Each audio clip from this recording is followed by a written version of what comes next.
High বন্ধুরা, তোমরা কেমন আছো? আশা করছি ভালো আছো। আমিও বেশ ভালো আছি। তো তোমরা দেখতেই পাচ্ছ, তোমাদের সামনে একটা ব্লগ নিয়ে আসলাম। সে ব্লগটাও হচ্ছে আমার বোনের বিয়ে। তো আমার এই ব্লগটা আগে দেওয়া কথা ছিল পোস্ট, কিন্তু আমি করিনি, সময় পাইনি। তো এতদিন বাদে আজকে দিচ্ছি। তো যদি আমি ভুল করে থাকি তোমরা সবাই আমাকে ক্ষমা করবে। তো আমার বোনের আজকে বিয়ে। তো এখানে দেখতেই পাচ্ছ বোনকে এখানে বসানো হচ্ছে। তো এখানে সবাই মিলে আশীর্বাদ করছিল আর কি, আশীর্বাদ হয়ে গেল। তো এখন আশীর্বাদের পরে বোনকে শাঁখা পরা হচ্ছে।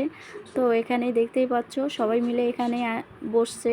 তো পাশে আমার বোনের পাশে আমার ভাইয়ের বউ আর হচ্ছে আমার একটা বোনের বর, তো ওরা পাশে আছে। তো এইদিকে বোন খুবই একটু কষ্ট পাচ্ছে, শাঁখা পরতে গেলে একটু কষ্ট সহ্য করতে হয়।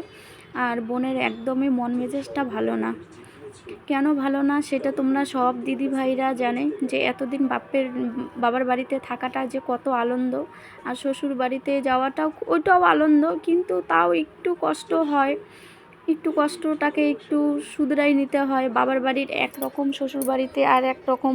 থাকতে থাকতে সেটা নিজের করে নেবে, কিছুদিন সময় লাগবে।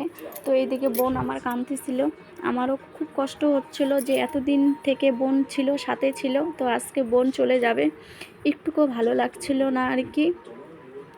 আর বোনের শাঁখা পরা হলে রেডি করা হবে, পার্লার থেকে লোক আসবে, তো বোনকে রেডি করা হবে। তো লগ্ন হচ্ছে 10টার দিকে। তো কি করব, আমাদের মেয়েদের জীবনটাই এরকম, আজ না হলে কাল পরের ঘরে